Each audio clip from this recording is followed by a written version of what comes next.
യേശുവേ നന്ദി, പരിശുദ്ധാത്മാവേ നന്ദി, പരിശുദ്ധാത്മാവേ സ്തുതി, പരിശുദ്ധാത്മാവേ നന്ദി. ഞാൻ ഇന്നിങ്ങോട്ട് പോരണ സമയത്ത് എൻ്റെ ഒരു സിസ്റ്റർ ചോദിച്ചേ, ഇന്ന് എന്ത് പറയാനാ പോണേ അവിടെയെന്ന് ചോദിച്ചു. അപ്പോൾ ഞാൻ ഇങ്ങനെ പറഞ്ഞു, സിസ്റ്റർ നോക്കിയിട്ട് പറഞ്ഞു, സിസ്റ്റർ കാര്യമായിട്ട് ചോദിച്ചേ, ഏതെങ്കിലും ഒരു കാര്യത്തെക്കുറിച്ച് പറയുമല്ലോ. അപ്പം ഞാൻ അങ്ങനെ നോക്കിയിട്ട് പറഞ്ഞു, സിസ്റ്റർ ഇന്ന് എനിക്ക് ഒന്നും തന്നിട്ടില്ല, ഒന്നും തന്നിട്ടില്ല, അവിടെ ചെന്നിരിക്കുമ്പോൾ എനിക്ക് തരും. അങ്ങനെ പറഞ്ഞിട്ടാണ് ഞാൻ വന്നത്.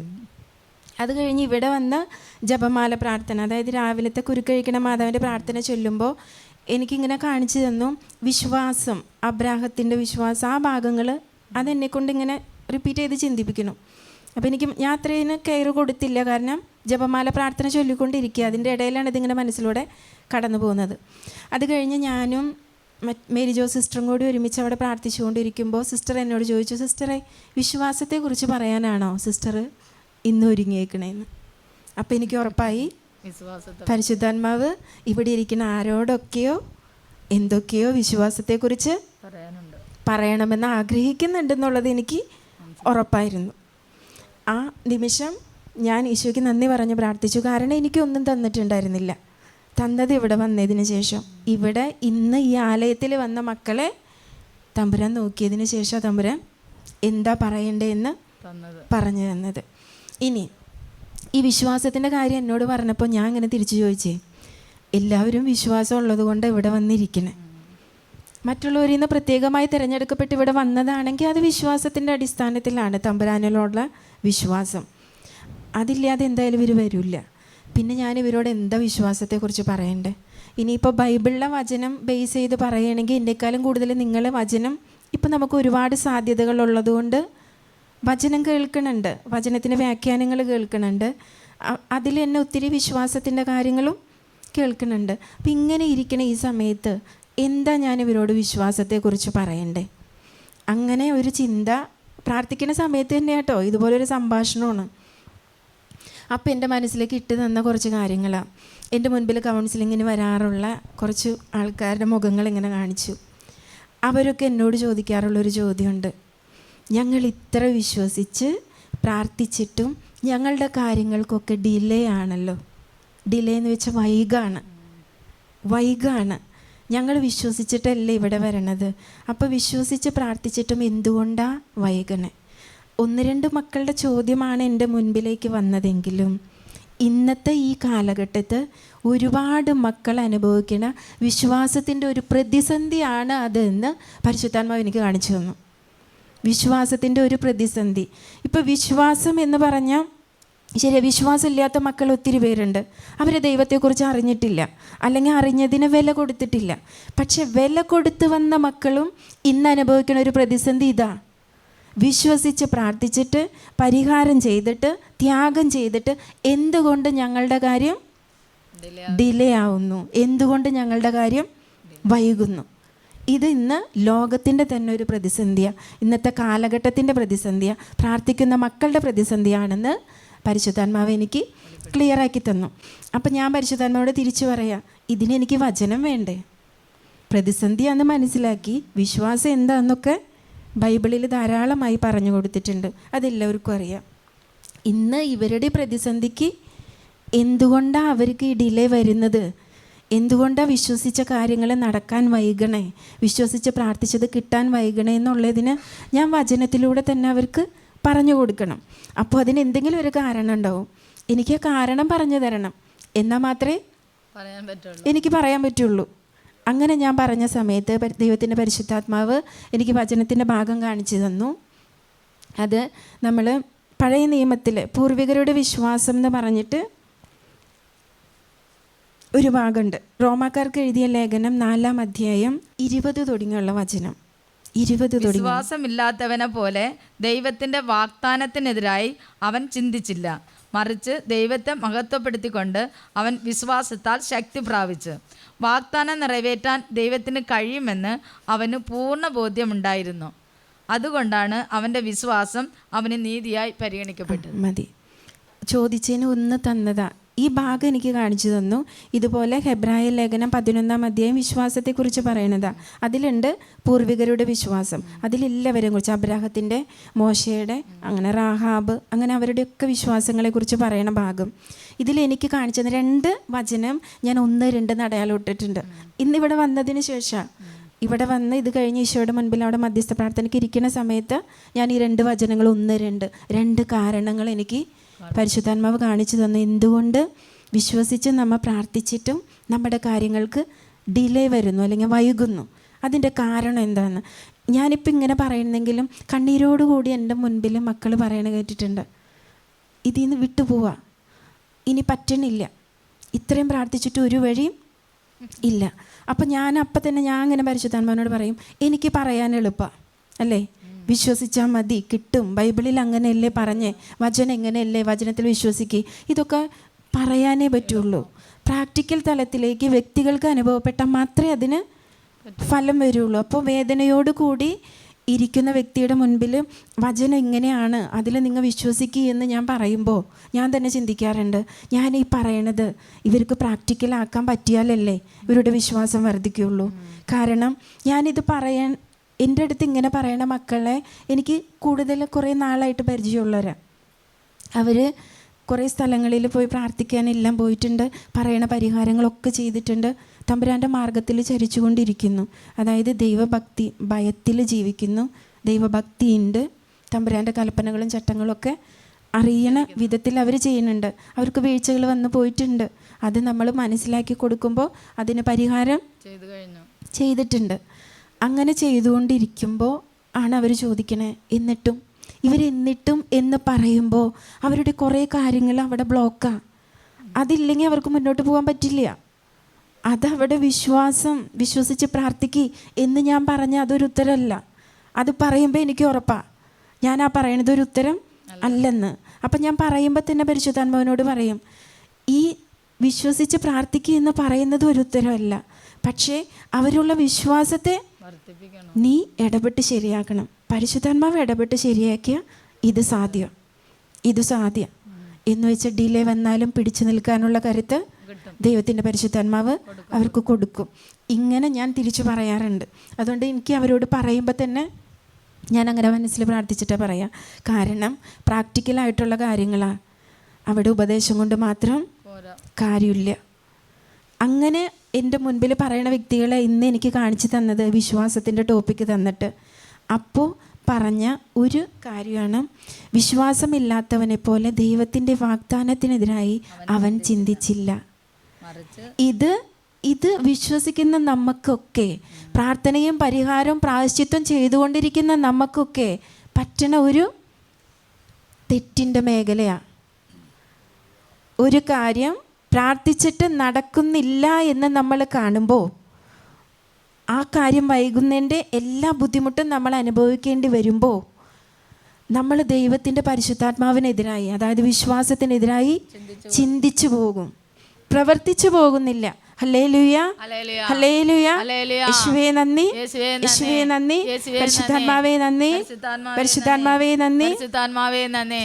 നമ്മൾ പ്രവർത്തിക്കുന്നില്ല വിശ്വാസത്തിനെതിരായിട്ട്, പക്ഷേ നമ്മൾ ചിന്തിച്ചു പോകുന്നുണ്ട് ദൈവത്തിൻ്റെ പരിശുദ്ധാത്മാവിനെതിരായി, അതായത് വിശ്വാസത്തിനെതിരായി നമ്മൾ ചിന്തിക്കും. ഇനി പ്രാർത്ഥിക്കുന്നില്ല, അല്ലെങ്കിൽ ഇത്രയും ചെയ്തിട്ട് കാര്യമില്ല. ചിലപ്പോൾ ആരോടും നമ്മളിത് പറഞ്ഞിട്ട് ഉണ്ടാവില്ല, പക്ഷെ ദൈവത്തിൻ്റെ പരിശുദ്ധാത്മാവ് അത് കാണുന്നുണ്ടാവാം. നമുക്കറിയാം 1 പത്രോസ് 5:6, 6, 7, 8 ആ തിരുവചനങ്ങളിൽ പറയുന്നുണ്ട്, അലറുന്ന സിംഹത്തെ പോലെ. 7, 8 തിരുവചനം. ശക്തമായ കരത്തിൻ കീഴിൽ നിങ്ങൾ താഴ്മയോടെ നിൽക്കുവിൻ, അവിടുന്ന് തക്ക സമയത്ത് നിങ്ങളെ ഉയർത്തിക്കൊള്ളും. നിങ്ങളുടെ ഉത്കണ്ഠകളെല്ലാം അവിടത്തെ ഏൽപ്പിക്കുവിൻ, അവിടെ നിങ്ങളുടെ കാര്യത്തിൽ ശ്രദ്ധാലാണ്.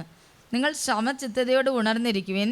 നിങ്ങളുടെ ശത്രുവായ പിശാച് അലറുന്ന സിംഹത്തെ പോലെ ആരെ വിഴുങ്ങണമെന്ന് അന്വേഷിച്ചു കൊണ്ട് ചുറ്റി നടക്കുന്നു.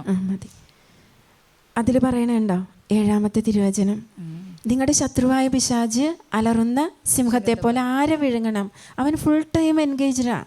അപ്പോൾ വിശ്വസിച്ച് പ്രാർത്ഥിക്കുന്ന ഞാൻ എൻ്റെ കാര്യത്തിന് എന്തെങ്കിലും ഒരു താമസം നടക്കാൻ വരുമ്പോൾ ദൈവത്തിനെതിരായി, വിശ്വാസത്തിന്, ദൈവത്തിൻ്റെ വാഗ്ദാനത്തിനെതിരായി ചിന്തിക്കാനായിട്ട് നമ്മളിൽ പ്രവർത്തിക്കും. അത്രയ്ക്കും വിജിലൻ്റാണ് തിന്മയുടെ ശക്തി പിശാച് ചെയ്തുകൊണ്ടിരിക്കുന്നത്. അങ്ങനെ നെഗറ്റീവായ വിശ്വാസത്തിനെതിരായ ഒരു ചിന്ത നമ്മളിലേക്ക് കടന്നു വരുമ്പോൾ അപ്പം നടക്കാനിരിക്കുന്ന കാര്യത്തിന് എന്ത് സംഭവിക്കും? കുറച്ചും കൂടി വൈകും. ദൈവത്തിൻ്റെ പരിശുദ്ധാത്മാവല്ല വൈകിക്കണേ. നമ്മളിൽ വന്ന ഈ ചിന്ത പിശാചിനെടുത്ത് ഡിലേ ആക്കാൻ പറ്റും. ഇത് നമ്മളാരും വിശ്വസിക്കുന്ന മക്കളാർക്കും മനസ്സിലാവുന്നില്ല. ഇതുകൊണ്ടാണ് നമ്മുടെ കാര്യങ്ങൾ നടക്കാതെ വരുമ്പോൾ നമ്മൾ പതറിപ്പോകുന്നത്. സമയം വൈകുമ്പോൾ പറഞ്ഞ ദിവസത്തിന് നടക്കാതെ ആവുമ്പോൾ ശരിയാ, സ്വാഭാവികമായ രീതിയിൽ നമ്മൾ ടെൻഷൻ അടിക്കും, ഇല്ല എന്ന് പറയുന്നില്ല. പക്ഷേ ദൈവത്തിൻ്റെ വാഗ്ദാനത്തിനെതിരായി ചിന്തിക്കരുത്. അങ്ങനെ മനസ്സിൽ വരാണ്, നടന്നില്ലല്ലോ, നടക്കോ എന്നുള്ള ആദ്യമൊക്കെ വരുമ്പോൾ വചനങ്ങൾ ഏറ്റുപറഞ്ഞ് ശക്തി പ്രാപിക്കണം. ഇതാണ് ദൈവത്തിൻ്റെ പരിശുദ്ധാത്മാവ് ഈ പൂർവികർക്ക് കൊടുത്ത വിശ്വാസത്തിൻ്റെ പ്രത്യേകത. അബ്രാഹത്തിൻ്റെ വിശ്വാസം നമുക്കറിയാലോ അല്ലേ? പ്രായമായി 100 വയസ്സായ അബ്രാഹം, 90 വയസ്സായ സാറ. അവരോട് ദൈവം എന്ത് പറഞ്ഞത്? നിങ്ങളിൽ നിന്ന് മകന് കുട്ടി ഉണ്ടാവും, അതിന് തലമുറകൾ ഭൂമിയിലെ മണൽത്തരി പോലെയും ആകാശത്തിലെ നക്ഷത്രങ്ങൾ പോലെയും. ഉൽപ്പത്തിയുടെ പുസ്തകത്തിൽ പറയുന്ന ഭാഗങ്ങളാണ് അല്ലേ? ഇത്രയൊക്കെ അബ്രാഹത്തിനോട് പറഞ്ഞപ്പോഴും അബ്രാഹത്തിൻ്റെ മുൻപിൽ ഒന്നും ഉണ്ടായിരുന്നില്ല അല്ലേ? വിശ്വസിച്ച് പ്രാർത്ഥിച്ചത്, അല്ലെങ്കിൽ എത്രയായാലും അവരൊരു മകന് വേണ്ടി ആഗ്രഹിച്ച് പ്രാർത്ഥിച്ചിട്ടുണ്ടാവും ഇല്ലേ? ആ പ്രാർത്ഥനയ്ക്ക് ആ ദൈവം ഡിലേ കൊടുത്തത്. അത് കൊടുത്തപ്പോൾ അബ്രാഹം ദൈവത്തിനെതിരായി, വാഗ്ദാനത്തിനെതിരായി ചിന്തിച്ചില്ല. ചിന്തയിൽ കൂടി ദൈവത്തിൻ്റെ വാഗ്ദാനത്തിനെതിരായി വന്ന പിശാച് എടുത്ത് അത് ഉപയോഗപ്പെടുത്തി നമ്മുടെ കാര്യങ്ങൾ ഡിലേ ആക്കും. അപ്പോൾ പ്രാർത്ഥിച്ചിട്ട് നടന്നില്ല, ഇത്ര നാളായി ഞങ്ങൾ പ്രാർത്ഥിക്കണേ എന്ന് പറഞ്ഞ് വിശ്വാസത്തിൽ നിന്ന് വ്യതിചലിക്കുന്ന, പൂർണ്ണമായും വ്യതിചലിക്കലല്ല, വിശ്വാസത്തിനെതിരായി ഒരു പ്രവൃത്തിയും ചെയ്യുന്നില്ല, പക്ഷേ ചിന്ത കൊണ്ട് അതിൽ നിന്ന് മാറുമ്പോൾ നമ്മുടെ കാര്യങ്ങൾ ബ്ലോക്കാവും. ഇത് ഒത്തിരി മക്കൾ ഇന്ന് പ്രാർത്ഥിച്ച് പരിഹാരം ചെയ്ത് ത്യാഗം ചെയ്തൊക്കെ പ്രാർത്ഥിച്ചിട്ടും നടക്കാതെ വരണ സമയത്ത് അവർ ചോദിക്കുന്ന ഒരു ചോദ്യത്തിനുള്ള ഉത്തര ദൈവത്തിൻ്റെ പരിശുദ്ധാത്മാവ് തന്നെ. ഇതായിരുന്നു പൂർവികരുടെ വിശ്വാസം. ദൈവത്തിൻ്റെ വാഗ്ദാനത്തിനെതിരായി അവർ ചിന്തിക്കണേ ഇല്ല, അത് സംഭവിക്കും എന്ന് വിശ്വസിച്ച് ആ പ്രതിസന്ധി ഘട്ടത്തിൽ മുന്നോട്ട് പോയതാ നമ്മുടെ വിശ്വാസത്തിൻ്റെ പിതാവായ അബ്രഹാം. ഇതുപോലെ തന്നെ മോശ ജനിക്കുന്ന കാലത്ത് തന്നെ ദൈവത്തിൻ്റെ പ്രവൃത്തികൾ എത്രയാ? ആ സമയത്ത് മുഴുവൻ 2 വയസ്സിൽ ആ കുട്ടികളെല്ലാം, ആൺകുട്ടികളാരും ഭൂമിയിൽ ജനിച്ചാൽ ജീവിക്കാൻ അനുവദിക്കാത്ത കാല ഫറവോയുടെ നിയമമായിരുന്നു. പക്ഷേ മോശേനെ ദൈവം പ്രത്യേകം സംരക്ഷിച്ചെടുത്തു. അതെന്തിനു വേണ്ടിയാ? ഈജിപ്തിനെ നിന്ന് ഇസ്രായേൽ ജനത്തെ രക്ഷിക്കാൻ. എന്നിട്ട് ഈ വിക്കനായ മോശേനെ പിടിച്ച് ഫറവോൻ്റെ സന്നിധിയെ കൊണ്ടുപോയി നിർത്തി ഇവരെയൊക്കെ അവിടെ നിന്ന് ഇറക്കിപ്പിച്ചു. പിന്നെ മോശ കടന്നുപോയ വഴികൾ നോക്കി അല്ലേ? പറഞ്ഞ സ്ഥലത്ത് എത്തിയില്ല. കാനാൻ ദേശം കണ്ടിട്ട് മരിച്ചോളാനെ പറഞ്ഞോളൂ. മോശ അവിടെ കാല് കുത്തിയിട്ടില്ല. പക്ഷെ വിശ്വാസത്തിൽ ഒന്നും സംഭവിച്ചില്ല. മോശേന് ഇന്നും നമ്മൾ ബൈബിളിൽ പ്രഥമ സ്ഥാനം കൊടുത്ത് തന്നെ കാണണ ഒരു വ്യക്തിയാണ് അല്ലേ? ഇതുപോലെ തന്നെ ബൈബിളിൽ പറയുന്നത് റാഹാബ്, അതായത് ഇസ്രായേൽക്കാർ ജോഷുവ ഈ കാനാൻ ദേശം കാണാനായിട്ട് അവർ പോണ സ്ഥലം, അതായത് ജെറിക്കോയിലൂടെ പോകാൻ ഇവർക്ക് പറ്റുമോ എന്നറിയാൻ അവിടെ പോയി ഒന്ന് അന്വേഷിക്കുക എന്ന് പറഞ്ഞ് ഇവരെ പറഞ്ഞു വിടാം. ഇങ്ങനെ പറഞ്ഞു വിടുന്ന സമയത്തും ഇവരെത്തണത് ഈ റാഹാബ് എന്ന പേരുള്ളൊരു വേശ്യയുടെ ഗൃഹത്തിൽ എത്തണേ. പക്ഷെ ദൈവത്തിൻ്റെ പരിശുദ്ധാത്മാവ് അവൾക്ക് ജ്ഞാനം കൊടുത്തു. എന്ത്? ഇങ്ങനെ വരുന്നവരെ സംരക്ഷിക്കണം. അപ്പോൾ അവൾ വിവേകപൂർവ്വം അവിടെ നിന്ന് അന്വേഷിച്ച് വന്നവരോട് അങ്ങനെ ആരും കണ്ടില്ല എന്ന് പറഞ്ഞ് അവരെ രക്ഷിച്ചു. അവൾ ദൈവത്തെ കണ്ടിട്ടില്ല. ആ ജെറിക്കോയിലാണ് അവൾ താമസിച്ചിരുന്നത്. ഇസ്രായേൽ മക്കൾക്കാണ് ദൈവത്തിൻ്റെയും പ്രവാചകന്മാരുടെ വെളിപ്പെടുത്തലും കാര്യങ്ങളൊക്കെ അന്ന് നടക്കണേ. ആ സമയത്ത് റാഹാബ് ഈ ദൈവത്തിൽ വിശ്വസിച്ചിട്ട് ചെയ്ത പ്രവൃത്തി നോക്കിയേ. ഏതെങ്കിലും രീതിയിൽ അവിടെ നിന്ന് രാജാവിൻ്റെ ആൾക്കാർ അന്വേഷിച്ച് വന്നവർ ഇത് തിരിച്ചറിഞ്ഞ ആ നിമിഷം അവളുടെ കാര്യം കഴിഞ്ഞു അല്ലേ?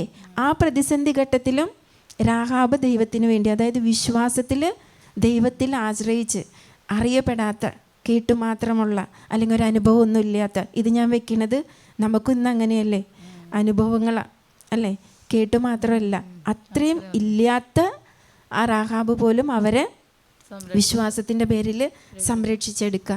ഇതാണ് പൂർവികരുടെ വിശ്വാസം.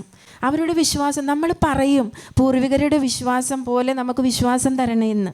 പക്ഷെ പൂർവികരുടെ വിശ്വാസത്തിന് ഇങ്ങനത്തെ പ്രത്യേകത ഉണ്ടായിരുന്നു. അവർ വാഗ്ദാനത്തിനെതിരെ ചിന്തിക്കുന്ന പോലും ഇല്ല. നമ്മൾ അങ്ങനെയല്ല. ഇന്ന് നടക്കാതാവുമ്പോൾ ദൈവത്തിനും ദൈവത്തിൻ്റെ ആളുകൾക്കും എല്ലാവർക്കും എതിരെ പരാതി പറയുന്ന രീതിയാണ് നമ്മൾക്ക് മാറിയിരിക്കണേ.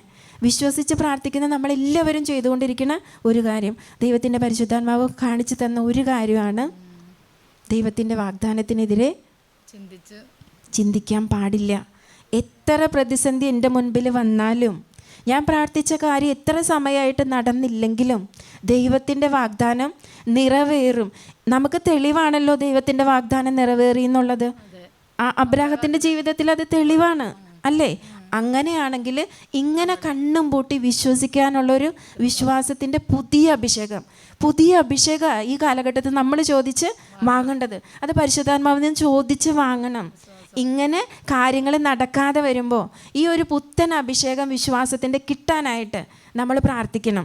ഇനി ഹല്ലേലൂയ, ഹല്ലേലൂയ, യേശുവേ നന്ദി, യേശുവേ നന്ദി, പരിശുദ്ധാത്മാവേ നന്ദി, പരിശുദ്ധാത്മാവേ നന്ദി. ഇനി എനിക്കൊരു കാര്യം പറയാനുള്ളത്, നിങ്ങൾ നമ്മുടെ പേഴ്സണൽ കാര്യങ്ങൾ നടക്കാതെ വരുമ്പോൾ, അല്ലെങ്കിൽ നമ്മൾ പ്രാർത്ഥിച്ച കാര്യങ്ങൾ നടക്കാതെ വരുമ്പോൾ നമ്മൾ പറയണത് മാത്രമല്ല, ഈ ഒരു പുത്തൻ അഭിഷേകം ഇന്നത്തെ തലമുറയ്ക്ക് കിട്ടാൻ വേണ്ടി മാധ്യസ്ഥം വഹിക്കാനുള്ളൊരു കടമയും കൂടി നമുക്കുണ്ട്. ഇത് കിട്ടിയില്ലെങ്കിലില്ലേ, നമ്മൾ ഏതെങ്കിലുമൊക്കെ അനുഭവങ്ങൾ പറഞ്ഞ്, അല്ലെങ്കിൽ തമ്പുരാൻ്റെ അടുത്ത് വരുമ്പോൾ ഒരു ചെറിയ അനുഭവം കിട്ടിയൊക്കെ ദൈവത്തിലേക്ക് വരുന്ന മക്കളില്ലേ, അവർ പെട്ടെന്ന് വ്യതിചലിച്ചു പോകും. അവരുടെ കാര്യങ്ങൾ നടക്കാതെ ആവുമ്പോൾ അവരതിൽ നിന്ന് മാറും. അതുകൊണ്ട് വിശ്വാസം, അതിൻ്റെ പുത്തൻ അഭിഷേകം, കാലഘട്ടത്തിനനുസരിച്ച് പരിശുദ്ധാത്മാവ് നമ്മളിലേക്ക് ചൊരിയുന്ന പുതിയ അഭിഷേകം വിശ്വാസത്തിൻ്റെ, അത് കിട്ടാൻ വേണ്ടിയിട്ടാണ് നമ്മൾ പ്രാർത്ഥിക്കേണ്ടത്. അത് ലോകത്തിന് വേണ്ടി നമ്മൾ മാധ്യസ്ഥം വഹിച്ച് പ്രാർത്ഥിക്കണം. നമ്മുടെ കാര്യങ്ങളിൽ ഡിലേ വരുമ്പോൾ നമ്മൾക്കുണ്ടാകുന്ന വേദനകൾ ഇതുപോലെ കാണാൻ, ഇതുപോലെ കണ്ട് ദൈവത്തിൻ്റെ വാഗ്ദാനത്തിനെതിരെ ചിന്തിക്കാതിരിക്കാൻ പ്രാർത്ഥിക്കുന്നതോടൊപ്പം ഇന്നത്തെ ലോകത്തിന് ഇങ്ങനെ ഒരു പുതിയ കൃപ പരിശുദ്ധാത്മാവിൽ നിന്ന് ലഭിക്കാനായിട്ട് നമ്മൾ പ്രാർത്ഥിക്കണം. ഇതൊരു കാര്യം എനിക്ക് പറഞ്ഞു തന്നതാണ്. ഇനി ഹെബ്രായരുടെ ലേഖനം 11-ാം അധ്യായത്തിൽ ഒരു കാര്യം കൂടി അവിടെ നിന്ന് കാണിച്ചു തന്നു. 11-ാം അധ്യായം 15-ാം വാക്യം. തങ്ങൾ വിട്ടുപോകുന്ന സ്ഥലത്തെക്കുറിച്ചാണ് അവർ ചിന്തിച്ചിരുന്നെങ്കിൽ അവിടേക്ക് തന്നെ മടങ്ങി ചെല്ലാൻ അവസരം ഉണ്ടാകുമായിരുന്നു. ഇപ്പോഴാകട്ടെ അവർ അതിനേക്കാൾ ശ്രേഷ്ഠവും സ്വർഗവുമായതിനെ ലക്ഷ്യം വയ്ക്കുന്നു. അവരുടെ ദൈവം എന്ന് വിളിക്കപ്പെടുന്നതിൽ ദൈവം ലജ്ജിക്കുന്നില്ല. അവർക്കായി അവിടെ നിന്നൊരു നഗരം തയ്യാറാക്കിയിട്ടുണ്ടല്ലോ. 15-ാമത്തെ തിരുവചനം, തങ്ങൾ വിട്ടുപോകുന്ന സ്ഥലത്തെക്കുറിച്ചാണ് അവർ ചിന്തിച്ചിരുന്നതെങ്കിൽ അവിടേക്ക് തന്നെ മടങ്ങി ചെല്ലുമായിരുന്നു. അതിൻ്റെ അർത്ഥം എന്താ? ഈ വിശ്വാസത്തിലേക്ക് വന്ന നമ്മൾ കാര്യങ്ങൾ നടക്കാതെ വരുമ്പോൾ പഴയതായിരുന്നു നല്ലത്. ഇത് പറയുന്നത് ഒരുപാട് ഞാൻ കേട്ടിട്ടുണ്ട്, ഒരുപാട് പേരെ ഞാൻ കേട്ടിട്ടുണ്ട്. മുൻപാണെങ്കിൽ ഇത്രയും ബുദ്ധിമുട്ടൊന്നും ഉണ്ടായിരുന്നില്ല. ഇതിപ്പോൾ അതിലേക്ക് അറിഞ്ഞു വന്നതാ പ്രശ്നമായി. ഇതിലേക്ക് അറിഞ്ഞു വന്നതുകൊണ്ടാണ് ഇത്രയും കഷ്ടപ്പാടായി. ഇതുവരെ ഇങ്ങനെ ഉണ്ടായിരുന്നില്ല എന്ന് നോക്കി. വിട്ടുപോകുന്ന സ്ഥലത്തെക്കുറിച്ചാണ് പൂർവികർ ചിന്തിച്ചിരുന്നതെങ്കിൽ അവരവിടെ തന്നെ നിൽക്കുള്ളായിരുന്നു, വാഗ്ദാന സ്ഥലത്തേക്ക് എത്തില്ലായിരുന്നു. നമ്മളുടെ പ്രതീക്ഷകൾ നടക്കാത്തത്, നമ്മുടെ പ്രാർത്ഥനകൾ നടക്കാത്തതുണ്ടെങ്കിൽ രണ്ടാമത്തെ ഒരു കാരണം ഇതാ. ഈ നടക്കാതെ ആവുമ്പോൾ നമ്മളുടെ ചിന്ത എന്താണെന്നറിയോ? പഴയത് നല്ലതായിരുന്നു, അവിടേക്ക് തന്നെ പോകാമായിരുന്നു, അല്ലെങ്കിൽ അതായിരുന്നു നല്ലത്. ഈ രണ്ട് കാര്യങ്ങളാണ് വിശ്വാസത്തോടുള്ള പ്രാർത്ഥന ഫലം തരാത്തതിന് കാരണമായി നിൽക്കുന്ന രണ്ട് കാരണം ദൈവത്തിൻ്റെ പരിശുദ്ധാത്മാവ് ഇന്ന് കാണിച്ചു തന്നതാണ്. ഞാനത് ആ വചനം രണ്ടും ബൈബിളിൽ അടയാളം ഇട്ട് വെച്ചു, 1, 2 എന്ന് അടയാളം ഇട്ട് വെച്ചു. ഇന്ന് നിങ്ങളുടെ മുൻപിലേക്ക് പറയാനായിട്ട് പരിശുദ്ധാത്മാവ് എനിക്ക് തന്ന രണ്ട് കാര്യങ്ങളായിരുന്നു ഇത്. ഈ രണ്ട് കാര്യങ്ങൾ ചെയ്യുന്നുണ്ടോ എന്ന് നിയോഗം വെച്ച് പ്രാർത്ഥിക്കണ എല്ലാ മക്കളും ഒന്ന് ചിന്തിക്കണം. ശരിക്കും എല്ലാവരും ചിന്തിക്കണം. ഉണ്ടെങ്കിൽ തമ്പുരാനോട് മാപ്പ് ചോദിച്ച് നിങ്ങൾ പ്രാർത്ഥിക്കുക. അതാണ് ശരിക്കുള്ള വിശ്വാസം. അതാണ് ഇന്നത്തെ കാലഘട്ടത്തിൽ നമ്മൾ മറ്റുള്ളവരുടെ മുൻപിൽ കാണിച്ചു കൊടുക്കേണ്ട വിശ്വാസം. അല്ലാതെ ഞാൻ പ്രാർത്ഥിക്കുമ്പോൾ പ്രാർത്ഥിച്ച പോലെ എല്ലാം നടന്ന അതിന് പിന്നെ പ്രത്യേകതയൊന്നും ഇല്ല. ഞാൻ വീണ്ടും പറയണു, ദൈവത്തിൻ്റെ പരിശുദ്ധാത്മാവ് ഒരു കാര്യങ്ങളും നമ്മളിൽ നിന്ന് മാറ്റില്ല. നന്മയായിട്ടുള്ളതെല്ലാം നമ്മൾക്ക് തരും. തരും. അത് വചനം പറയുന്നുണ്ട്. അവിടുത്തെ ഹിതപ്രകാരം അവിടുന്ന് ആഗ്രഹിക്കുന്ന വിധത്തിലുള്ള കാര്യമാണ് ഞാൻ ചോദിക്കുന്നതെങ്കിൽ അത് നടന്നിരിക്കും. ലേഖനഭാഗങ്ങളിൽ നമ്മൾ വായിക്കണതാ, നടന്നിരിക്കേണ്ടതാണ്. ഇനി ദൈവഹിതപ്രകാരമാണ് എന്ന് ബോധ്യപ്പെട്ടിട്ട് തന്നെ, അതായത് പ്രാർത്ഥനാ കേന്ദ്രങ്ങളിൽ വന്ന് കൗൺസിലിങ്ങിന് പോയി അവിടുന്ന് മെസ്സേജ് കിട്ടി എന്നിട്ടും എന്ന് പറയുന്നവർക്കുള്ളൊരു ഉത്തരമാണ് ഈ 2 കാരണങ്ങൾ. ദൈവത്തിൻ്റെ പരിശുദ്ധാത്മാവ് കാണിച്ചു തന്ന 2 കാര്യങ്ങൾ. ഒന്ന്, ദൈവത്തിൻ്റെ വാഗ്ദാനത്തിനെതിരായി എത്ര പ്രതികൂല സാഹചര്യത്തിലൂടെ കടന്നു പോയാലും ചിന്തിക്കാൻ പാടില്ല. അത് വിശ്വസിക്കുന്ന കാര്യങ്ങൾ നടക്കാൻ വൈകും. രണ്ടാമത്, മുൻപായിരുന്നതായിരുന്നു ഇതിലേക്കാളും നല്ലത്. അതായത് പഴയ നിയമജനത തന്നെ പറയുന്നുണ്ട്, ഈജിപ്തിലെ ഇറച്ചിച്ചട്ടിയാണ് ഇപ്പോഴത്തെ ഈ അവസ്ഥയേക്കാൾ നല്ലതെന്ന്. അതുകൊണ്ട് എത്ര വർഷം അവരെത്തി? എത്ര വർഷം കൊണ്ട് എത്തിയേ? ഇത്രയേ ഉള്ളൂ. നമ്മൾ നിസാരമായി കരുതുന്ന നമ്മുടെ ഈ ചിന്ത, ചെറിയ കാര്യങ്ങൾ പലപ്പോഴും ദൈവിക അനുഗ്രഹങ്ങൾ, കൃപകൾ നമ്മളിലേക്ക് വരാൻ തടസ്സമായിട്ട് നിൽക്കുന്നത്. ഇതൊന്നും നമ്മൾ മനസ്സിലാകാതെ പോകുന്നത് കൊണ്ടാണ് നമ്മൾ ഇതിനെതിരെ പിറുപിറുക്കാനും ഇതിൽ നിന്ന് മാറിപ്പോകാനൊക്കെ ഇടവരുന്നത്. അപ്പോൾ പ്രാർത്ഥിച്ച കാര്യങ്ങൾ വൈകുമ്പോൾ ഒരിക്കലും തമ്പുരാൻ്റെ വാഗ്ദാനത്തിനെതിരെ ചിന്തിക്കരുതെന്ന് പറഞ്ഞേക്കണേ, പറയരുതെന്നല്ല. അപ്പോൾ അത് കുറച്ചും കൂടി ബുദ്ധിമുട്ടാണ്. പറയാതിരിക്കാൻ നമുക്ക് പറ്റും. ഞാൻ ആരോടും പറയണില്ല എന്ന് വിചാരിച്ചാൽ എന്നെ കൺട്രോൾ ചെയ്തിരിക്കാം. പക്ഷെ ചിന്തിക്കാതിരിക്കാൻ നമുക്ക് പറ്റുമോ? പറ്റില്ല. അപ്പം അതിനെന്താ നമ്മൾ ചെയ്യേണ്ടത്? സ്വാഭാവികമാണ് ചിന്ത വരിക എന്നുള്ളത്. കാരണം 1 പത്രോസ് 5:7 അലറുന്ന സിംഹത്തെ പോലെ ഓടി നടക്കുക. അതുകൊണ്ട് ഈ ചിന്ത ഇടാൻ പിശാചിന് എളുപ്പമാണ് നമ്മളിലേക്ക്, അല്ലേ? കാരണം ഇനി ഈ കാര്യം പറഞ്ഞപ്പോൾ ഒരു കാര്യം പെട്ടെന്ന് ഓർമ്മ വന്നു. ഞാൻ ഈ ക്രിസ്മസിൻ്റെ സമയത്ത് ഈശോയുടെ ജനനത്തെക്കുറിച്ചുള്ളൊരു ഷോർട്ട് ഫിലിം പോലെ ഉള്ളൊരു ഭാഗം കണ്ടു. ഇംഗ്ലീഷിലാണത്. അതിൽ ഞാൻ കണ്ടപ്പോൾ മാതാവിൻ്റെ, അതായത് വചനത്തിലൊന്നും എവിടെയും ഞാൻ പറയണ കേട്ടിട്ടില്ല, പക്ഷെ ആ സീൻ കണ്ടപ്പോൾ മാതാവിനെ എങ്ങനെ ഔസേപിതാവ് കൊണ്ടുപോവാണ് ഈ സമയത്ത്. അതായത് ബെത്ലഹേമിലൊന്നും സ്ഥലമില്ലാതെ ചോദിച്ചവരൊക്കെ നോ എന്ന് പറഞ്ഞപ്പോൾ ഒരു സ്ഥലത്ത് ഇരുത്തിയേക്കണം. മാതാവ് നന്നായി വയ്യാതെ ഇരിക്കണേ. ഔസേപിതാവ് അന്വേഷിച്ച് പോവുകയും ചെയ്തു. ഇങ്ങനെ പോണ സമയത്ത് ഈ അവിടെ ഇരിക്കണത് നമുക്ക് അതിൽ കാണിച്ചു തരുന്നത് ഒരു സ്ത്രീ അവിടെ ഇരിക്കണതായിട്ടാണ്. ആ സ്ത്രീ വേഗം എണീറ്റ് വന്ന് മാതാവിൻ്റെ അടുത്ത് വന്നിട്ട് വയ്യല്ലേ, വെള്ളം വേണോ അല്ലേ അങ്ങനെ ചോദിക്കും. അപ്പം മാതാവ് അപ്പം മുഖത്ത് നോക്കില്ല, വേണം എന്ന് പറയും. അപ്പോൾ വേഗം വെള്ളം എടുത്ത് കൊടുക്കും. വെള്ളം കുടിച്ച് കഴിഞ്ഞാൽ മാതാവ് തിരിഞ്ഞു നോക്കുമ്പോൾ നമ്മളെ കാണിക്കണ അത് നമ്മൾ പാഷൻ ഓഫ് ദി ക്രൈസ്റ്റിൽ കണ്ട് ആ പിശാചിൻ്റെ മുഖമാണ് അവിടെ കാണിക്കണത്. എന്നിട്ട് ഈ മാതാവിലേക്ക് പറയണത് എന്താണെന്നറിയോ? ദൈവപുത്രനല്ലേ ജനിക്കാൻ പോണേ, എന്നിട്ട് നിൻ്റെ അവസ്ഥ നോക്കി, ഇങ്ങനെയല്ലേ, സ്ഥലം പോലും കിട്ടണില്ല, നിനക്ക് എന്താ ഉറപ്പ്, ഇങ്ങനെ കയറ്റണേ. പക്ഷെ മാതാവ് നോക്കിയതുമില്ലേ, ആ രൂപം മാതാവ് തിരിച്ചറിഞ്ഞു. സാധാ ഒരു സ്ത്രീ അവിടെ വന്ന് വെള്ളം കൊടുത്തത്. പക്ഷെ മാതാവിൻ്റെ മനസ്സിൽ കൊടുക്കണ ചിന്ത ഇങ്ങനെയായിരുന്നു. ഇത് ഞാൻ എന്തിനാ പറഞ്ഞതെന്നറിയോ? നമ്മുടെ മനസ്സിൽ ഇതുപോലെ ചിന്തകളിടാൻ. പരിശുദ്ധ അമ്മയുടെ മനസ്സിൽ അതുപോലെ ചിന്ത കയറ്റി ആ സമയത്ത്. പക്ഷെ പരിശുദ്ധ അമ്മ തിരിച്ചറിഞ്ഞത് എന്തുകൊണ്ടാണെന്നറിയോ? പരിശുദ്ധാത്മാവ് നിൻ്റെ മേൽ, ലൂക്ക 1:35, നിൻ്റെ മേൽ ആവസിക്കും അത്യുന്നതൻ്റെ ശക്തി. അതുകൊണ്ട് മാതാവിനെ തിരിച്ചറിയാൻ പറ്റി ഈ ചിന്ത ഇങ്ങനെയാണ്. അതുകൊണ്ട് ദൈവത്തിൻ്റെ വാഗ്ദാനം നിറവേറാതെ പോകില്ല, ദൈവപുത്രൻ ജനിച്ചിരിക്കും. അത് മാതാവിന് ബോധ്യം കൊടുത്തു പരിശുദ്ധാത്മാവ്. അതുകൊണ്ട് തിരിച്ചറിഞ്ഞു ഈ ചിന്ത എവിടുന്ന വരണേന്ന്. നമ്മളിൽ വരണ ചിന്ത ഇങ്ങനെ തന്നെയാണ് ദൈവത്തിൻ്റെ വാഗ്ദാനത്തിനെതിരായി വന്നത്. അത് എവിടെന്നാന്ന് തിരിച്ചറിയണതില്ലേ? അത് ഇന്നത്തെ കാലഘട്ടത്തിൻ്റെ ആവശ്യമാണ്. അത് തിരിച്ചറിയുക നമ്മൾ വേണ്ടത്. എന്ന് വെച്ചാൽ നെഗറ്റീവ് ചിന്തയാണ് അത്. ദൈവത്തിൻ്റെ പരിശുദ്ധാത്മാവ് തരണതല്ല. വാഗ്ദാനം നീങ്ങി നടന്നില്ലല്ലോ എന്ന് പറയുന്നത് എന്നായാലും അത് നടക്കും. ദൈവം വാഗ്ദാനങ്ങൾ വിശ്വസ്തനാ, നടക്കാതെ പോവില്ല. അതിന് എന്തെങ്കിലും കാരണങ്ങളുണ്ടോ എന്നുള്ളത് നമ്മൾ കണ്ടെത്താം. അപ്പം ഇങ്ങനെ ചിന്ത വരണ സമയത്ത് നമുക്കറിയാവുന്ന എന്തെങ്കിലും ബന്ധന വചനങ്ങളൊക്കെ ഉണ്ടാവില്ലേ? ഇപ്പം റോമ 16, ഇതൊക്കെ സാധാരണ അറിയുന്നതാണ്. റോമ 16:20 അല്ലെങ്കിൽ ലൂക്ക 1:35, പരിശുദ്ധാത്മാവ് നിൻ്റെ മേൽ വരും അതിനൊരു ശക്തി. ഈ ചിന്ത വന്നു എന്ന് ഞാൻ തിരിച്ചറിയുമ്പോൾ ഓപ്പോസിറ്റ് അതിന് നമ്മൾ വചനം കൊടുക്കുക. 1-2 പ്രാവശ്യമോ വചനം ഏറ്റു പറഞ്ഞു കഴിയുമ്പോൾ ഓട്ടോമാറ്റിക് പോസിറ്റീവ് എനർജി നിറയും. ഇങ്ങനെ നമുക്ക് രക്ഷപ്പെടാൻ പറ്റുള്ളൂ ഈ ചിന്തയിൽ നിന്ന്. നമ്മൾ സാധാ മനുഷ്യരാ. ഇതാണ് വിശ്വാസത്തിൻ്റെ ഒരു പുതിയ അഭിഷേകം ഇന്ന് കാലഘട്ടത്തിൽ പരിശുദ്ധാത്മാവ് നൽകണേ. ഇതെല്ലാ മക്കൾക്കും ലഭിക്കണം, അല്ലെങ്കിൽ വ്യതിചലിച്ചു പോവും. വിശ്വാസത്തിൽ വന്നവർ ഇതിന്ന് മാറിപ്പോകാനായിട്ട് ഇടവരും. പിന്നെ പുറത്തുനിന്നുള്ളവർ കൂട്ടിക്കൊണ്ടുവരാൻ പറ്റില്ല. നമ്മളുടെ കാര്യങ്ങളായിരിക്കും ആദ്യം ഡിലേ തരണം. വിശ്വസിച്ച് പ്രാർത്ഥിക്കുന്നവരുടെ കാര്യം. പിന്നെ ഇവരാരെങ്കിലോടും പറയുമോ പ്രാർത്ഥിച്ചാൽ കിട്ടുന്നു? പറയില്ല.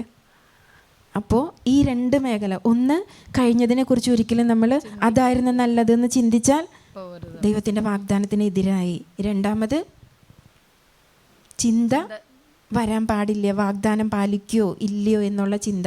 ഈ രണ്ട് കാര്യങ്ങൾ പ്രാർത്ഥിച്ച് വിശ്വാസത്തോടു കൂടി പ്രാർത്ഥിച്ചുകൊണ്ടിരിക്കുന്ന നമ്മൾ എപ്പോഴും ശ്രദ്ധിക്കണം. ഇനി ഇതിനുള്ള ഒറ്റ മാർഗ്ഗമേ ഉള്ളൂ. കാലഘട്ടത്തിൻ്റെ പുതിയ അഭിഷേകം തരാൻ പരിശുദ്ധാത്മാവിന് മാത്രമേ പറ്റൂ. പരിശുദ്ധാത്മാവിന് മാത്രമേ പറ്റൂ. അപ്പോൾ പരിശുദ്ധാത്മാവിനോട് ശക്തമായ ഒരു ബന്ധം, ആഴപ്പെട്ട ഒരു ബന്ധം നമ്മൾ ഉണ്ടാക്കിയെടുക്കുക. ഹല്ലേലൂയ, ഹല്ലേലൂയ, ഹല്ലേലൂയ, യേശുവേ നന്ദി. ഇവിടെ സാക്ഷ്യം പറഞ്ഞ ഒരു ചേച്ചി പറഞ്ഞു, ഞാൻ എൻ്റെ അസുഖം മാറാൻ പ്രാർത്ഥിച്ചില്ല, പരിശുദ്ധാത്മാവിന് നിറയാനാ പ്രാർത്ഥിച്ചെന്ന്. ഫലമായിട്ട് അസുഖം എല്ലാം മാറിയല്ലോ. മാറി. അതാണ് പരിശുദ്ധാത്മാവ്. തമ്പുരാൻ പരിശുദ്ധാത്മാവിനെ കാലഘട്ടത്തിനനുസരിച്ച് പിശാച് ഒരു നെഗറ്റീവായിട്ടൊരു തിന്മ ലോകത്തിൽ കൊണ്ടുവന്നുണ്ടോ അതിന് പോസിറ്റീവായിട്ട് അതിക്ക് മുൻപേ ദൈവത്തിൻ്റെ പരിശുദ്ധാത്മാവ് ചെയ്തിട്ടുണ്ട്. അതുണ്ട് അവിടെ. പക്ഷെ തിരിച്ചറിയാൻ നമുക്ക് പറ്റുന്നില്ല. അതുകൊണ്ട് ഈ കാലഘട്ടത്തിലെ തിന്മകൾക്ക് നമ്മൾ അടിപ്പെട്ടു പോണത്, തിന്മയാണെന്ന് തിരിച്ചറിയാൻ പറ്റാതെ പോണത്. നമ്മൾ മാത്രമല്ല, ഇന്നത്തെ തലമുറ മുഴുവൻ, യുവജനങ്ങൾ മുഴുവൻ തിന്മയാണെന്ന് തിരിച്ചറിയുന്നില്ല. എന്തുകൊണ്ട് തിരിച്ചറിയാൻ പറ്റാത്തത്? പരിശുദ്ധാത്മാവിൻ്റെ അഭിഷേകത്തിൻ്റെ കുറവ്. പ്രാർത്ഥിച്ചുകൊണ്ടിരിക്കണം. പുത്തൻ അഭിഷേകം തരാൻ പ്രാർത്ഥിക്കണം പരിശുദ്ധാത്മാവിനോട്. ദൈവത്തിൻ്റെ സ്നേഹം ഓരോ പ്രഭാതത്തിലും പുതിയതാ. ദൈവിക അനുഭവങ്ങൾ പുതിയതാ. പരിശുദ്ധാത്മാവിൻ്റെ പ്രവർത്തനം പുതിയതാ. പരിശുദ്ധാത്മാവിൻ്റെ അഭിഷേകം പുതിയതാ.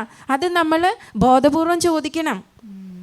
അങ്ങനെ ചോദിച്ച് വാങ്ങിയാലില്ലേ പിശാചിൻ്റെ എന്ത് ക്രമീകരണത്തിനും കൗണ്ടറായിട്ടുള്ളത് അപ്പം തരും പരിശുദ്ധാത്മാവ്. ഇതൊക്കെ ഓൾറെഡി തമ്പുരാൻ്റെ കയ്യിലുള്ളതാ, പരിശുദ്ധാത്മാവിൻ്റെ കയ്യിലുള്ളതാ. ചോദിച്ച് വാങ്ങാനുള്ള നമ്മുടെ കുറവ്, ചോദിച്ച് വാങ്ങാനുള്ള നമ്മുടെ അറിവില്ലായ്മ, അത്തരത്തിലുള്ളൊരു വിശ്വാസത്തിലേക്ക് വളർന്നിട്ടില്ലാത്ത അവസ്ഥ, ഇതൊക്കെ ഇതുപോലെ ഈ കാലഘട്ടം തിന്മയുടെ മേഖലയിലേക്ക് പോണേ. കാരണം തമ്പുരാൻ വചനത്തിൽ പറഞ്ഞിട്ടുണ്ട്, ഒരാൾ മാധ്യസ്ഥം വഹിച്ചാൽ മതി അല്ലേ? അബ്രാഹാം മാധ്യസ്ഥം വഹിക്കുമ്പോൾ അങ്ങനെയല്ലേ പറഞ്ഞേ? ലോത്തിന് വേണ്ടി 10 പേര് 5 പേര് അങ്ങനെ ചോദിച്ചു വന്നപ്പോൾ ഒരാളെങ്കിലും ഉണ്ടെങ്കിൽ, അങ്ങനെയാണെങ്കിൽ എനിക്ക് പരിശുദ്ധാത്മാവിൻ്റെ ഈ അഭിഷേകം ഉണ്ടെങ്കിൽ ഞാനിത് മേഖലകളെ തിരിച്ചറിഞ്ഞ് ചോദിച്ചാൽ മതിയല്ലോ. ദൈവത്തിന് പ്രവർത്തിക്കാൻ മതിയില്ലേ? മതി. നമ്മൾ ചോദിച്ച് വാങ്ങേണ്ടത് അങ്ങനെയാണ്. കാലഘട്ടത്തിനനുസരിച്ച് പരിശുദ്ധാത്മാവിൻ്റെ അഭിഷേകം ചോദിച്ച് വാങ്ങണം. വേറെ ഒന്നും നിങ്ങൾ ചോദിച്ച് വാങ്ങണ്ട.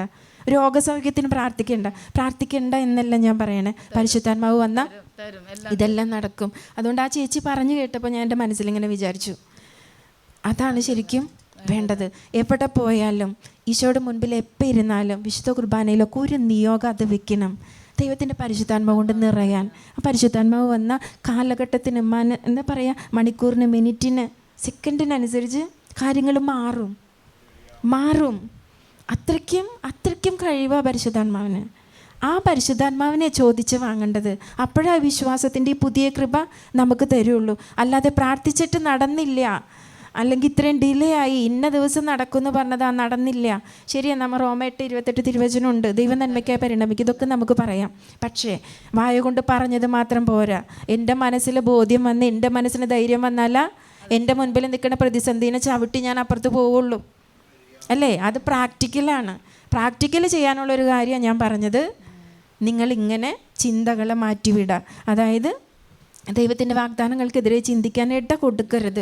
വന്നു എന്ന് കണ്ട അപ്പം തന്നെ വചനം ചൊല്ലാം, അല്ലെങ്കിൽ തെറ്റിപ്പോയി അപ്പം തന്നെ നമ്മൾ അതിൽ നിന്ന് മാറാം. ഈ വചനം ചൊല്ലാൻ നമ്മൾ പഠിച്ച വചനം ചൊല്ലിയാൽ മതിയല്ലോ, അതിന് ഇത്ര റിസ്ക് ഇല്ലല്ലോ.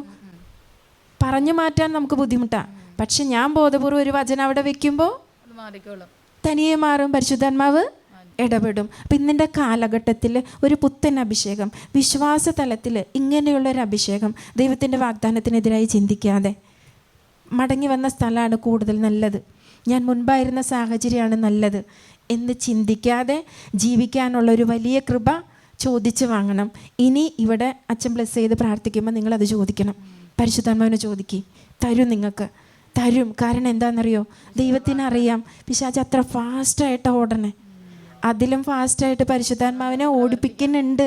പക്ഷേ വ്യക്തികൾ ഒരുങ്ങിയാലല്ലേ ഇത് നടക്കുള്ളൂ. വ്യക്തികൾ ഒരുങ്ങണ്ടേ? പിശാചിന് ആരുടെ എവിടേക്കും കയറി വരാൻ ആരുടെ അനുവാദം വേണ്ട. അവൻ ഇഷ്ടമുള്ള സമയത്ത് ഇഷ്ടമുള്ള ആൾക്കാരുടെ അടുത്ത് അവൻ കയറും. പക്ഷെ ദൈവത്തിൻ്റെ പരിശുദ്ധാത്മാവിന് അനുവാദം വേണം. നമ്മുടെ ഉള്ളിലേക്ക് വരണമെങ്കിൽ നമ്മൾ അനുവദിക്കണം, നമ്മുടെ ജീവിതം ക്രമീകരിക്കണം, നമ്മുടെ ജീവിതത്തിൽ നിന്ന് മാറ്റേണ്ടതെല്ലാം മാറ്റണം. ജോബിൻ്റെ പുസ്തകം 22-ാം അധ്യായം 23 വാക്യം, ആ വചനങ്ങൾ പറഞ്ഞിട്ട് ഇങ്ങനെയൊക്കെ ചെയ്താൽ നീ പ്രാർത്ഥിക്കുന്നത് നിനക്ക് കിട്ടും. സർവശക്തന്റെ സന്നിധിയിലേക്ക് തിരിച്ചു വരികയും നിന്നെ തന്നെ എളിമപ്പെടുത്തുകയും ചെയ്യുമെങ്കിൽ, നിന്റെ കൂടാരത്തിൽ നിന്ന് അനീതിനെ നീ അകറ്റിക്കളയുമെങ്കിൽ, സ്വർണത്തെ പൊടിയിലും ഓഫിർ പൊന്നിനെ നദീതടത്തിലെ കല്ലുകൾക്കിടയിലും എറിയുമെങ്കിൽ, സർവശക്തൻ നിനക്ക് സ്വർണവും വിലപിടിപ്പുള്ള വെള്ളിയുമാകുമെങ്കിൽ, നീ സർവശക്തനിൽ ആനന്ദിക്കുകയും ദൈവത്തിൻ്റെ നേരെ മുഖം ഉയർത്തുകയും ചെയ്യും. നീ അവിടത്തോട് പ്രാർത്ഥിക്കുകയും അവിടുന്ന് ശ്രവിക്കുകയും ചെയ്യും. നിന്റെ നേർച്ചകൾ നീ നിറവേറ്റും. നീ തീരുമാനിക്കുന്ന കാര്യം നിനക്ക് സാധിച്ചു കിട്ടും. നിന്റെ പാതകൾ പ്രകാശിതമാകും. നീ തീരുമാനിക്കുന്ന കാര്യം, അതല്ലേ നമ്മൾ പ്രാർത്ഥിച്ച് നിയോഗം വെക്കണത് അല്ലേ? നമ്മൾ തീരുമാനിക്കുന്ന കാര്യം എന്ന് വെച്ചാൽ ദൈവഹിതപ്രകാരം നമ്മൾ ആഗ്രഹിക്കുന്നത് ഇത് സാധിച്ചു കിട്ടാനുള്ള കണ്ടീഷനാണ് അവിടെ പറഞ്ഞേക്കണേ. ജോബിൻ്റെ പുസ്തകത്തിൽ പറഞ്ഞേക്കണതാ, സർവശക്തൻ്റെ സന്നിധിയിലേക്ക് തിരിച്ചു വരണം, നിന്നെ തന്നെ എളിമപ്പെടുത്തണം, അനീതിയെ അകറ്റിക്കളയണം, സ്വർണത്തെ പൊടിയിലും ഓഫീർ പൊന്നിനെ നദീതടത്തിലെ കല്ലുകൾക്കിടയിലും. സ്വർണം എന്നൊക്കെ പറയുന്നത് ഏറ്റവും വിലപിടിപ്പുള്ള സാധനമല്ലേ? എൻ്റെ ജീവിതത്തിൽ ഞാൻ എന്താണോ ഏറ്റവും വിലപിടിപ്പായി വെച്ചത് അതിനെ ഞാൻ പൊടിയിൽ കളയണം. ഓഫീർ പൊന്നിനെ നദീതടത്തിലെ കല്ലുകൾക്കിടയിൽ എന്തൊക്കെ ഞാൻ വില കൊടുത്ത് കയറ്റി വെച്ചിട്ടുണ്ടോ അതൊക്കെ ഞാൻ മാറ്റണം. അതിന് പകരം ആരാവണം? സർവശക്തനിൽ നീ ആനന്ദിക്കുകയും ദൈവത്തിന്റെ നേരെ ഈ സ്വർണം, സർവശക്തൻ നിനക്ക് സ്വർണവും വിലപിടിച്ച് വെള്ളിയും ആകണം. അപ്പം നീ സർവശക്തനിൽ ആനന്ദിക്കും. ഇതാണ് പരിശുദ്ധാത്മാവിന് കിട്ടാനുള്ള വഴി. ഇത് നമ്മൾ സ്വയം ചെയ്യുമ്പോഴാണ് പരിശുദ്ധാത്മാവിന് കയറി വരാൻ പറ്റുള്ളൂ. അല്ലെങ്കിൽ കയറി വരാവുന്ന ആൾ ക്ഷണിക്കപ്പെടാത്ത നമ്മുടെ അതിഥി തന്നെയായിരിക്കും. അവൻ മനസ്സിലൂടെയും ചിന്തയിലൂടെയും പ്രവൃത്തിയിലൂടെയൊക്കെ നമ്മളെ കൺട്രോൾ ചെയ്ത് കൊണ്ടുപോകും. പിന്നെ വായ കൊണ്ടുള്ള അതര വ്യായാമം മാത്രമായി മാറും നമ്മുടെ പ്രാർത്ഥനകൾ, നമ്മുടെ ധ്യാനങ്ങൾ എല്ലാം, ജപമാലകളെല്ലാം. ഇത്രയും കാര്യങ്ങളൊക്കെ ചെയ്തിട്ട് വേണം പരിശുദ്ധാത്മാവിന് വേണ്ടി ആഗ്രഹിക്കാൻ. അങ്ങനെ പരിശുദ്ധാത്മാവിന് വേണ്ടി ആഗ്രഹിച്ചാലില്ലേ, ഏത് മൊമെൻറ്റിൽ എന്ത് അഭിഷേകം തരണമെന്ന് പരിശുദ്ധാത്മാവിന് കറക്റ്റായിട്ട് അറിയാം. ആ അഭിഷേകം ആ വ്യക്തിക്ക് കൊടുക്കും. വിശ്വാസ തലത്തിൽ അത് കൊടുക്കും. ഇതാണ് ഇന്നത്തെ വിശ്വാസം. പൂർവികരുടെ വിശ്വാസം എന്ന് പറയുമ്പോൾ, ആരുടെ അടുത്ത് പറയുമ്പോഴും ആ വിശ്വാസത്തിന് ഇങ്ങനെ പ്രത്യേകത ഉണ്ടായിരുന്നു എന്നുള്ളത് മനസ്സിലാക്കണം. ആ പ്രത്യേകതയിലേക്ക് ഞാൻ എന്ന് നടന്നെടുക്കുന്നു, അന്ന് ഇപ്പോൾ ഡിലേ ആയി വൈകിയിരിക്കണ എൻ്റെ എല്ലാ കാര്യങ്ങളും നടന്ന് കിട്ടും. നടന്ന് കിട്ടാൻ തക്ക വിധത്തിൽ മനസ്സിന് കരുത്തും പ്രതിസന്ധികൾ അതിജീവിക്കാനുള്ളൊരു കൃപയും ദൈവത്തിൻ്റെ പരിശുദ്ധാത്മാവ് നമുക്ക് തരും. അപ്പോൾ നമുക്ക് ഇപ്പോൾ തമ്പുരാൻ്റെ പരിശുദ്ധാത്മാവ് കറക്റ്റായിട്ട് നമുക്ക് കാണിച്ചു തന്ന കാര്യമാണ്. ഇന്നത്തെ തലമുറയ്ക്ക് വേണ്ട ഒരു പുത്തൻ അഭിഷേകമാണത്. ആ അഭിഷേകം സ്വീകരിക്കാനായിട്ട് 1 മിനിറ്റ് എണീറ്റ് നിന്ന് നമുക്ക് സ്തുതിച്ചൊന്ന് പ്രാർത്ഥിക്കാം. പരിശുദ്ധാത്മാവേ, ഞങ്ങളിലേക്ക് കടന്നു വരണമേ. ശ്വാസത്തിന്റെ പുതിയ തലങ്ങളിലേക്ക് ഹലമാരതചലരീയ അഭിഷേകമായി കടന്നു വരണേ എന്ന് പ്രാർത്ഥിക്കുന്നു. ഹലരീയ പരിശുദ്ധ അമ്മ വിശ്വസിച്ചതുപോലെ, അബ്രാഹത്തിന്റെ വിശ്വാസം പോലെ വിശ്വാസ തലത്തിലെ പുത്തൻ അഭിഷേകത്തിന്റെ നിറവാൻ ഞങ്ങൾ നിറയാൻ ഹലരീയ പരിശുദ്ധാത്മാവേ ഞങ്ങളെ സഹായിക്കണമേ എന്ന് പ്രാർത്ഥിക്കുന്നു. ശിവേ നന്ദി, ശിവേ നന്ദി, സ്തുതി, മഹത്വം, ആരാധന, ആരാധന. Hallelujah, hallelujah, hallelujah, hallelujah, hallelujah, hallelujah, hallelujah, hallelujah, hallelujah. പരിശുദ്ധാത്മാവേ ഹല്ലേലൂയ,